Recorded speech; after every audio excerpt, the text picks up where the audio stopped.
HOA tried to bulldoze my grandfather's cabin. I turned them into the town's comedy show. Kidding. Different saga. This one starts with a latte, 3 sparrows, and a woman named Karen who believed sunrise belonged to her personally, like a gym locker or the moon. I live on the ridge my grandfather bought when land was still measured in handshakes and coffee stains. The cabin is cedar, the air tastes like pine and wet stone, and the trees, towering Douglas firs and 2 stubborn maples, stand like old friends whose backs you've leaned on more than you'll ever admit. My mornings are simple. Kettle on, boots on, step out to check the dew, and pretend emails don't exist. Enter the neighbor. Her real name is Karen. I know. It's like fate looked at my life and ordered extra irony. She bought the modern glass shoebox downhill from me last spring. Think luxury real estate brochure built by people who hate curtains. The house is all angles and opinions, perched so it faces the valley. And, apparently, the problem. Your trees, she announced the first week we met, marching up my gravel path like a parade of grievances, are ruining the view. Not a view. The view. As if the valley signed a non-compete clause with her patio. I offered coffee. She offered a pamphlet. Guidelines for neighborly cooperation, printed on paper thick enough to qualify for armor. I skimmed it. It contained helpful tips like trim landscaping to preserve sightlines. Sightlines. My trees are not banks, Karen. They're a forest. They're on my property, I said, as cheerfully as one can while clutching a mug of boiling goodwill. So I'll manage them as needed. She smiled the way cats smile at aquariums. Great. Then you'll have no problem removing the tall ones. I laughed, because surely this was performance art. I'll get right on that after I remove the mountains. They're really blocking my view of your house. Her smile twitched. The HOA will agree with me. And there it was, the clipboard in human form. Her HOA was new, stitched together by 6 homes along the lower road, all with matching mailboxes and very strong opinions about mailbox matching. My cabin predates the HOA by 70 years and sits outside its jurisdiction. I'm not in their spreadsheet religion. But bureaucrats don't let facts ruin a good crusade. The first letter arrived a week later with a logo that looked like a leaf trapped in a prison. Notice of view obstruction, it declared, like a judge with allergies. It suggested mediation, guidelines, and cooperative trimming to a mutually agreeable height. It was signed by the HOA president, which I later learned meant Karen with a different font. I was civil. I wrote back, trees are on my parcel. Not an HOA member. Happy to discuss pruning dead limbs for safety. Not touching healthy crowns. I attached the county parcel map with my property line highlighted in highlighter vengeance. Their response arrived with more leaf prison logos and the subtlety of a marching band. They scheduled a friendly inspection. Imagine inviting yourself to someone's birthday and then demanding they move it to your favorite restaurant. On inspection day, Karen showed up with 2 board members. A man who wore his sunglasses like a personality, and a woman armed with a laser rangefinder she'd clearly bought to intimidate squirrels. We'll be brief, Karen said, already walking past my private sign. I stopped them at the path. We'll be lawful, I said, and I made a point of saying it in my, I once passed the bar exam voice, because sometimes you have to throw confetti made of statutes. Sunglasses scoffed. We're just here to measure. Super. Measure from your side of the fence, I said, guiding them back with the force of a smile I pay taxes on. Karen's eyes flicked up to the firs towering above us. They're at least 60 feet. Our guidelines say 30 maximum. Your guidelines have jurisdiction over your lots, I said. Trees aren't chihuahuas. They don't come in apartment size. We reached a stalemate, also known as Karen pretending this was temporary. She tried a new tactic, neighborly small talk, the kind that uses first names like pressure washers. Ethan, she said, we bought here for the view. The listing promised it. Return it to the listing agent, I said. Mine came with trees. She left without another word, which was terrifying. People like Karen don't retreat, they regroup. I considered sending her a fruit basket, but the only acceptable fruit would have been lemons, and that felt on the nose. A week later, pink flags appeared along the downhill fence line like a rash. Surveyors. Great. I called the county to pull records and booked my own surveyor because if this was going to turn into geometry with consequences, I wanted my angles honest. The county clerk recognized my last name and said, "Your granddad donated those trail easements, right?" I told her yes. She sighed. "Shame. Some folks move in and think the land is a stage set." We shared a moment of spiritual eye-rolling. Meanwhile, Karen escalated to theater. I woke one Saturday to the sound of a drone whining over my treetops like a mosquito with a GoPro. I waved. It hovered, offended, then zipped back toward her glass box. Minutes later, I got an email. How she got my email, I don't know, but the HOA database probably considers privacy a conspiracy theory. Subject: compromise proposal. Body: remove top third of the trees blocking the vista. We will reimburse for pruning. Please confirm by Friday. Top third of 60-foot firs. That's not pruning. That's a haircut with a chainsaw and a ladder to heaven. I replied, no. She replied, we will proceed. Proceed with what? I locked my gate, posted fresh, no trespassing signs, and called my friend Mara, a local arborist who treats trees like patients and people like potential chainsaw accidents. She walked the property with me, touching bark like a doctor checking pulses. They're healthy, she said. Wind firm, good crowns. If someone tops them, it'll ruin structure, invite rot, make them dangerous.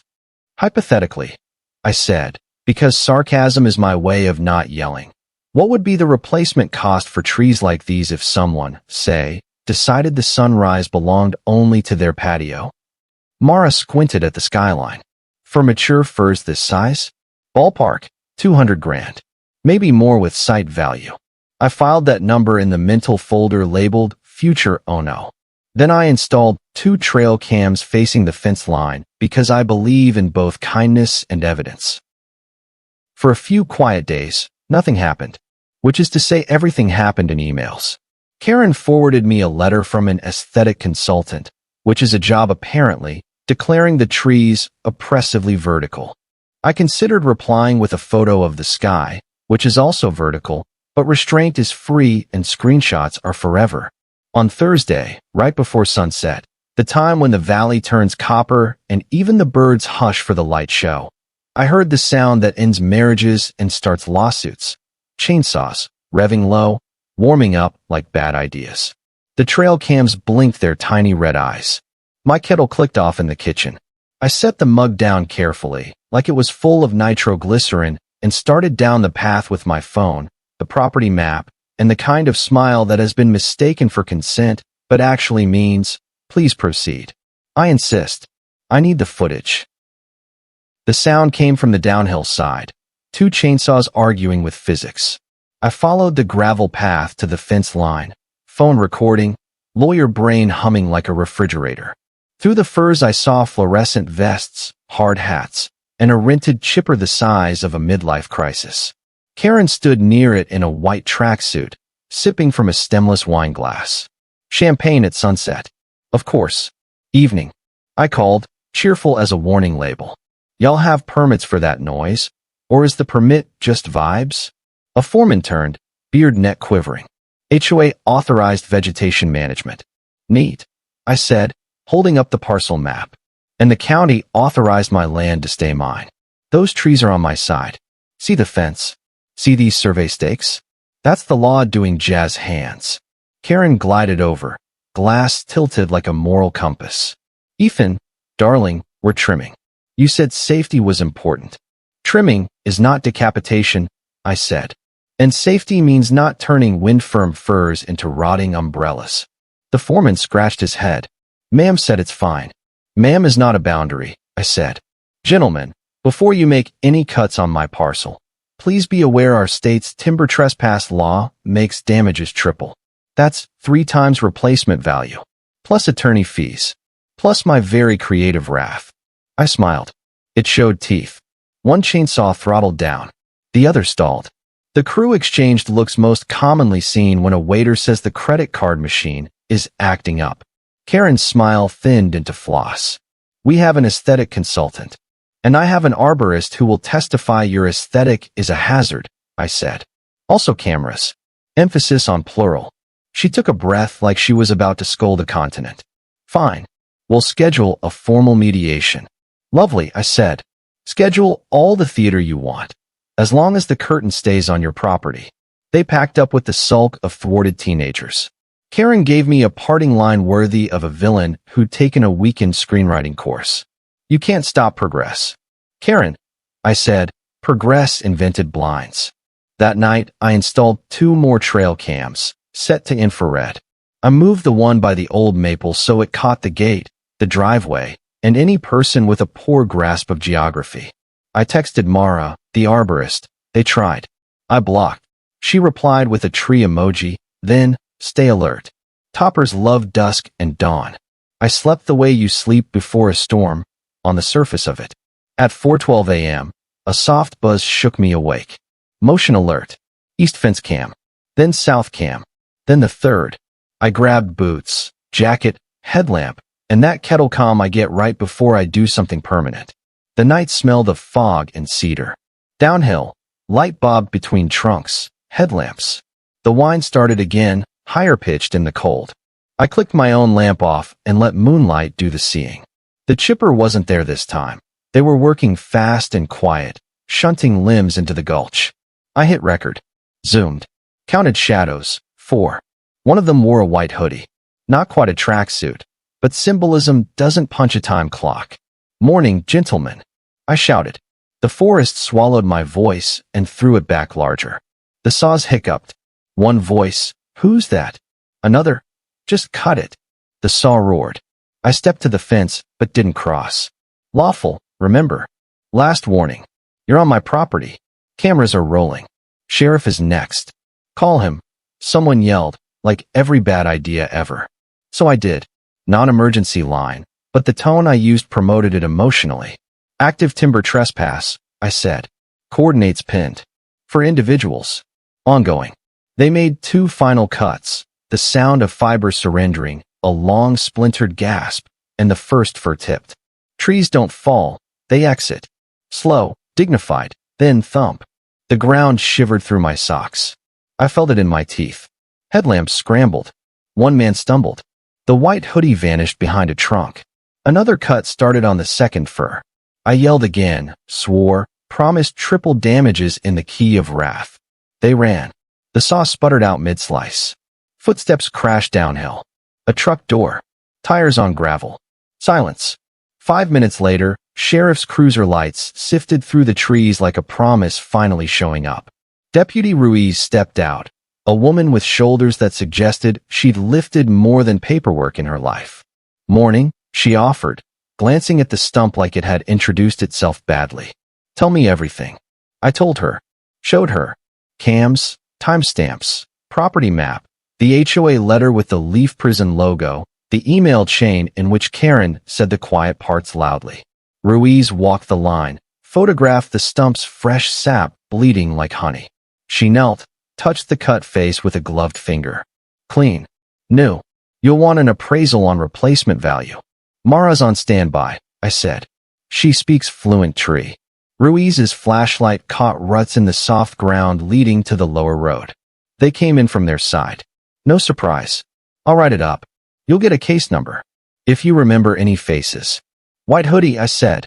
And a contractor who calls every client ma'am, with the confidence of a man who doesn't read contracts.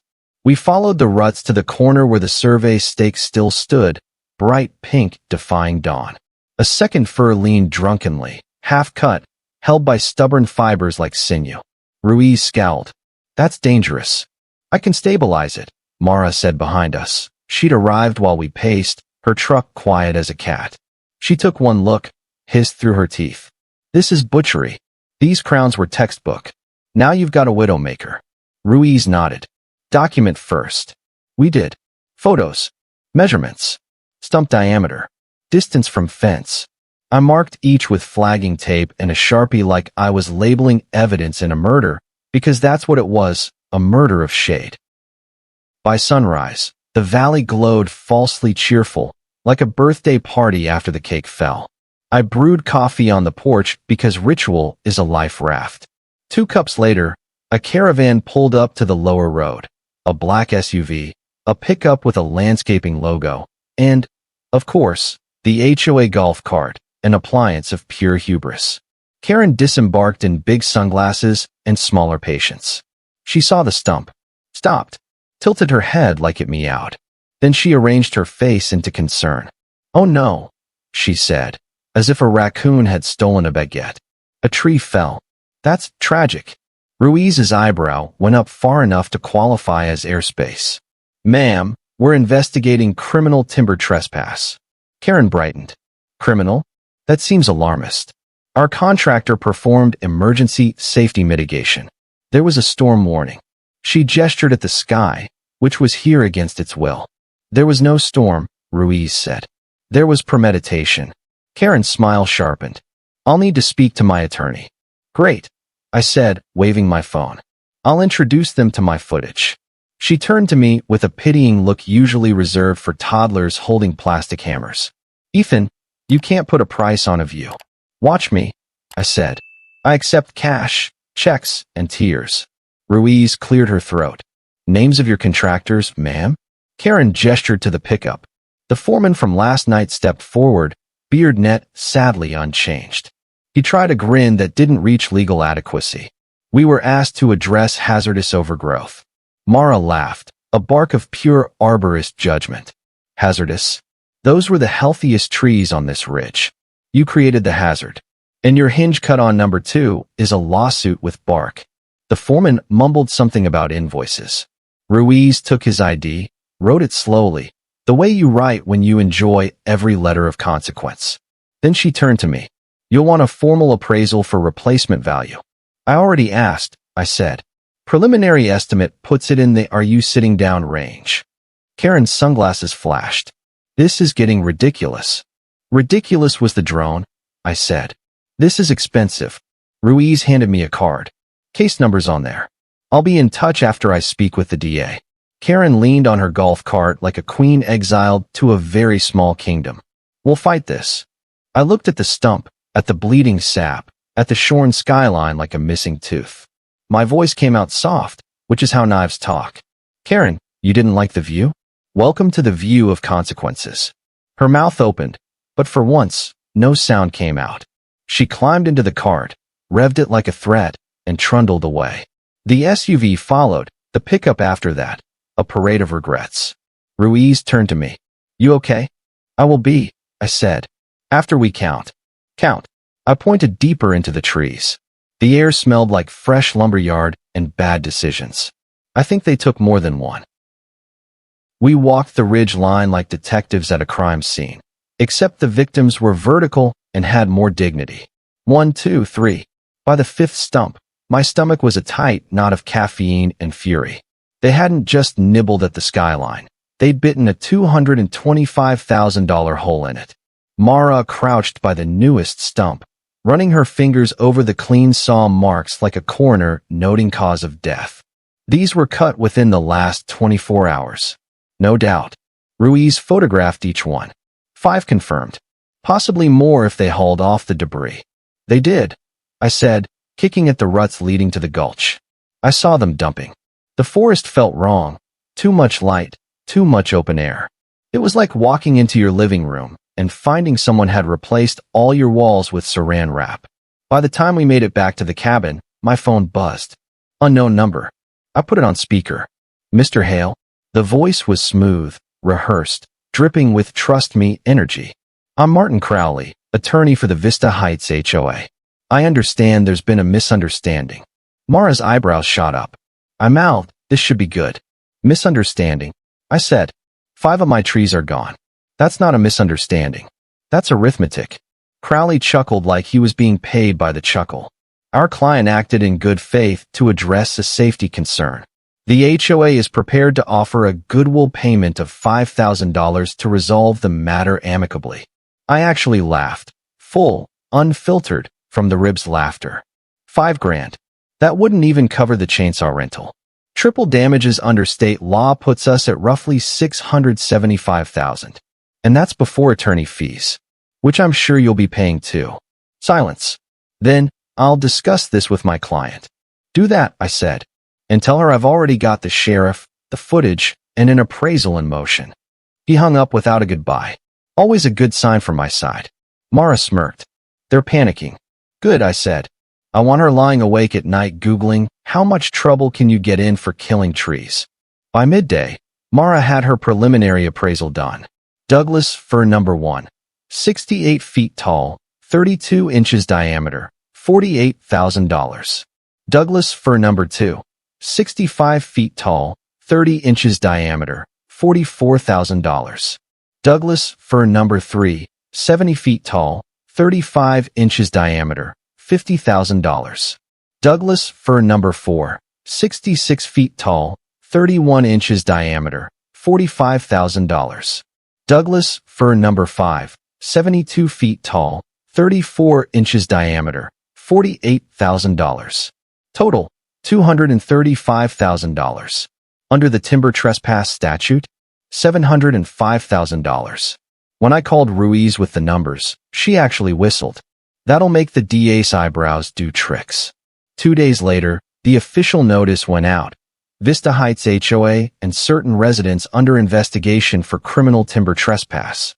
It spread through the valley faster than a barn fire. Suddenly, neighbors who'd been too busy to talk to me before were showing up with folding chairs, coffee, and stories about Karen's other antics. She told me my porch furniture wasn't aesthetically aligned, one guy said. She reported me to the county because I had a clothesline, another added. She made my kid move a chalk drawing off the sidewalk, someone else chimed in. By the third day, it was like group therapy with snacks. Every story made Karen look less like a concerned neighbor and more like a villain auditioning for Desperate Housewives, litigation edition. On the fourth day, I got a thick envelope from Crowley's office. Inside, a mutual non-disparagement agreement and a settlement offer for, wait for it, $15,000. I didn't even bother calling him. I just mailed it back with a sticky note. You missed a zero. Actually, two. The morning after I sent that, Karen herself marched up my driveway. No golf cart this time. She was on foot, sunglasses off, jaw tight enough to chip granite. You're destroying the neighborhood, she said, skipping hello. Pretty sure you started that when you destroyed the trees, I said. Her voice wobbled like a table on bad linoleum. Do you have any idea what this is doing to my reputation? Oh yes, I said. That's the best part. She stood there, breathing hard, like she was trying to decide between slapping me or crying. Instead, she shoved her phone at me. On the screen was a Facebook neighborhood group post. Vista Heights HOA accused of illegal logging. Residents furious. The comments section was pure art. My favorite. Guess the view she wanted was of the inside of a courtroom. Karen yanked the phone back. We can still fix this. If you just... I cut her off. Karen, the only thing getting fixed here is your bank account. Downward. She turned on her heel and stormed off. Mara, who'd been leaning on my porch rail the whole time, sipped her coffee. Think she's realizing she picked the wrong neighbor? Oh, she's realizing, I said. And we're just getting started. Because that night, I started drafting something Karen would really hate. My own community notice for the local paper. Headline. Entitled HOA President Faces $700,000 Tree Trespass Case. And yes, I made sure her name was spelled perfectly. Wouldn't want the public to confuse her with anyone else. The Vista Valley Gazette isn't exactly the New York Times, but around here, it's where reputations go to retire or implode. I sent them my community notice along with the sheriff's case number, photos of the stumps, and a short, fact-filled explanation of the timber trespass law. They called me back in an hour. The next morning, there it was, front page, above the fold. Entitled HOA President Faces $700,000 Tree Trespass Case. Local resident says trees were destroyed to improve neighbor's view. They even printed the photo of Karen in her white tracksuit, champagne in hand, standing next to the chipper. I hadn't even sent them that one. Must have been from someone else's phone. The valley was watching, and it was delicious. The fallout was immediate. I went into town for groceries and had strangers patting me on the shoulder like I'd just come back from war. You're the tree guy? Get her, man. Can I buy you a beer? By the time I left the store, my cart had 3 extra six-packs, a pie, and a homemade jar of peach jam from someone's grandma. Karen, on the other hand, wasn't having such a photogenic week. Word was, 3 HOA board members had resigned, one citing ethical differences and another muttering something about not going to jail for a view. She tried to spin it online, posting in the neighborhood group, "Don't believe everything you read. This is a private matter." Someone replied, "The stumps aren't private, Karen." The post vanished within the hour. Meanwhile, I was busy turning the legal screws. Mara finished her formal appraisal, notarized and stamped with more authority than Karen's entire HOA charter. Ruiz had the witness statements and the footage queued up for the DA. Then, the real fun, I filed a civil suit in county court. Triple damages, legal fees, plus the cost of replanting mature equivalents. My lawyer, an old friend from college, grinned when he saw the file. "This is beautiful," he said. "It's like a textbook case of what not to do as a neighbor." A week later, Karen's attorney called again. I put him on speaker while Mara sat nearby, sharpening pruning shears like a Bond villain. "Mr. Hale, my client would like to extend a new offer in the interest of resolving this matter quickly," Crowley began. I sipped coffee. "I'm listening." $200,000, paid in installments. I didn't even blink. "Nope." Crowley hesitated. "That's a significant sum." "That's a significant stump field," I said. "We're not negotiating down from the law. $705,000, plus costs. Full stop." He sighed. "You understand that public litigation could be unpleasant for everyone?" I smiled. "I'm counting on it." That weekend, the Gazette ran a follow-up. This time the headline read, "HOA president refuses to pay full damages in tree case. Legal experts say defendant could face bankruptcy." Karen's face wasn't on the cover this time. It was the stumps, lined up like tombstones. And under it, my quote, "They didn't like the view? Now they can enjoy looking at the consequences." By Monday, the HOA had called an emergency meeting at their community center. Naturally, I showed up. I'm not a member, but I am a stakeholder in drama. The room was tense. Karen sat at the front, clearly not expecting me. When she saw me, her mouth flattened into a thin line you could slice paper with. One elderly board member cleared his throat. "We need to address the public perception problem." Karen jumped in. "There is no problem, just a smear campaign by someone who doesn't understand the value of compromise." I raised my hand. "If by compromise you mean I give up $500,000 so you can keep your patio sunrise, then yes, I understand perfectly." A couple of neighbors snorted. Someone in the back muttered, "Tell him about the drone, Karen." Her head snapped around. "That's irrelevant." The board member leaned forward. "What's relevant is that we are not paying for your mistake." Karen's face went pale. "Our mistake, you mean?" "No," he said, standing up. "Yours." The room erupted, some shouting for her resignation, others demanding a special vote. I just leaned against the wall, watching her empire of petty rules crumble in real time. She grabbed her bag and stormed out, heels clicking like a countdown. Mara joined me outside. "You didn't even have to say much." "Best part about narcissists," I said. "They'll always argue themselves into a hole." She glanced down the hill toward Karen's glass palace. "So what's next?" "Oh," I said, smiling. "We're about to bring in the auctioneer." The phrase "forced sale" is one of those legal terms that sounds polite until you're the one getting forced. 2 weeks after the HOA meltdown, Karen's attorney called again, voice tight, like he'd been gargling stress. "Mr. Hale," he said, "my client is willing to accept the judgment for the full $705,000 if we can agree to a payment plan." "Payment plan?" I said. "That's cute. But no, I'm not your bank. You cut down trees that took 70 years to grow. You can pay for them in real money, now." Silence. Then a sigh. "Then we'll have to explore asset liquidation." I grinned. "I'll send you the number for the auctioneer I like. She's fast." 3 weeks later, the Vista Valley Gazette had their juiciest headline yet. Local HOA president's home to be auctioned to pay $700K tree trespass judgment. They ran it with a panoramic shot of Karen's glass box, all sharp edges and empty patio, looking down on the valley that had started this whole mess. By auction day, The crowd was so big they had to move it from the county courthouse to the community center. I went, of course, front row, iced coffee in hand. Karen was there too, dressed like she was attending her own funeral, sunglasses hiding whatever was happening behind them. She didn't look at me, which was fine. I was busy enjoying the murmurs as the auctioneer rattled off the property details. When the gavel fell, a local couple with 3 kids had bought the place for well under market value. I overheard them saying they'd plant a hedge along the patio. A tall hedge. Poetic justice comes in many shapes, but a hedge is one of my favorites. The check cleared a week later. My lawyer took his cut.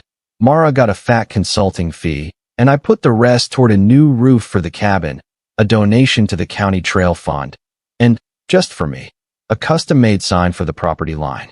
It reads, "Private property. Trespassers will pay triple." Karen? She moved 2 towns over, to a rental. I heard through the grapevine she's already on her new neighborhood Facebook group, complaining about a neighbor's oversized bushes. Some people never learn. One evening, months later, I was on my porch when the sun dipped low, catching the new growth where the stumps had been. The valley was golden, quiet. Mara stopped by, leaning on the rail. "Looks like they're filling in," she said. "They'll get there," I said. "Takes time to grow something worth keeping. Takes seconds to ruin it." She smirked. "And a few well-placed legal documents to make sure the ruiner pays for it." We clinked coffee mugs. Downhill, the hedge in front of the glass house swayed in the breeze. I smiled.